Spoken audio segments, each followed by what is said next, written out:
Early this morning, Sydney-siders arrived at stations to discover their morning train wasn't so much running late as cancelled. I was meant to get to work today and there was no train, so I'm stuck here. I'm just annoyed. It happens a lot.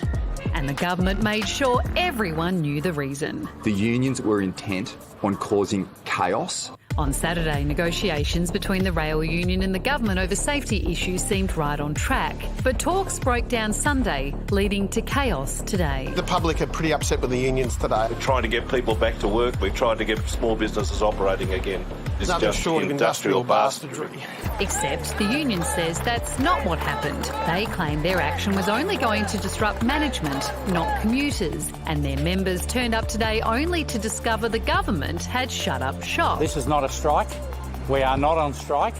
All of the people behind me are ready to work at a minute's notice. And you can imagine my shock this morning waking up and knowing that the government has just done the most low and dastardly thing. The Premier says that even the behind-the-scenes actions the union had planned was still too much for the system. The advice I received from Sydney Trains early this morning was they had no alternative in terms of safety. This is the Labor Party in bed with the union movement to cause mass disruption. If you're ever going to get railway people angry, it's accusing us of doing an unsafe act. The train cancellation sent roads into gridlock, with traffic backed up 22 k's on the M2 and Uber prices reportedly tripling. And the government is firm on who's responsible. I'm so furious at their spin and their lies that I think we're going to have a large standoff right now, because they cannot use the city's transport system for some sort of terrorist-like activities. So who's telling the truth, and when will Sydney Trains be back on track? Alex Claassens is the New South Wales Secretary of the Rail, Tram and Bus Union and joins us now. Alex, let me start with tomorrow, because it's unclear what's happening exactly. Will trains be running?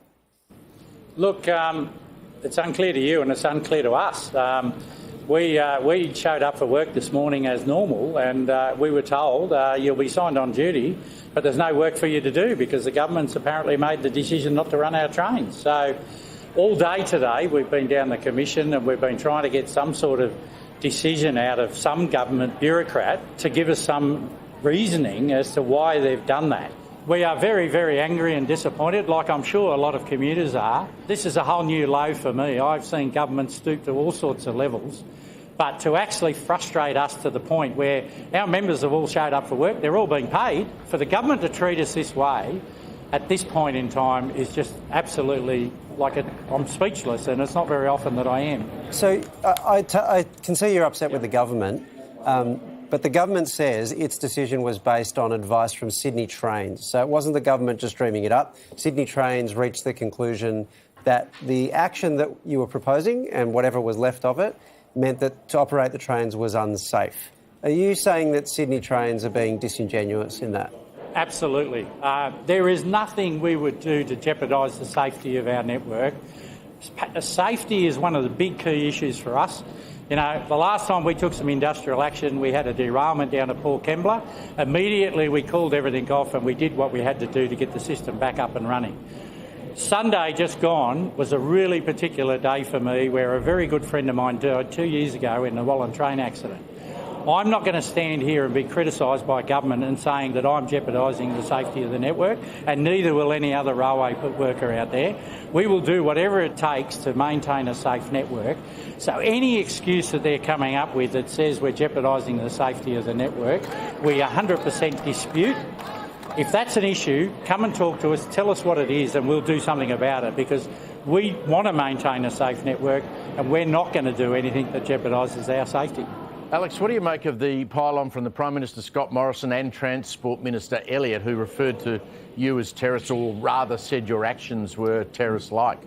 Yeah, look, I'm sorry, I've only just got little bits of that. I didn't hear anything that our Prime Minister had to say, and it's been reported to me that David Elliott called me a terrorist, and, you know, I'll have that conversation when I'm sitting in front of David Elliott. I have to say, though, the last two conversations we've had with him have been very productive. He actually sat down with us and listened to our concerns, and he actually did some things to try and move things along. So I'm disappointed that he's taken that approach, but I look forward to having a conversation with him where I can actually point out to him that we're not terrorists. We don't make these decisions. We notified correctly 2 weeks ago. They've had plenty of time to sit down and negotiate an outcome that would have meant that the trains could have continued to run. And like I said, even right now, we've got people out here on duty, ready to go. Somebody's made a decision not to allow them to move those trains, and it wasn't us. Alex, we await tomorrow, I think, with bated breath. Thank you very much for speaking to us tonight. No worries, Wally. Thank you, guys.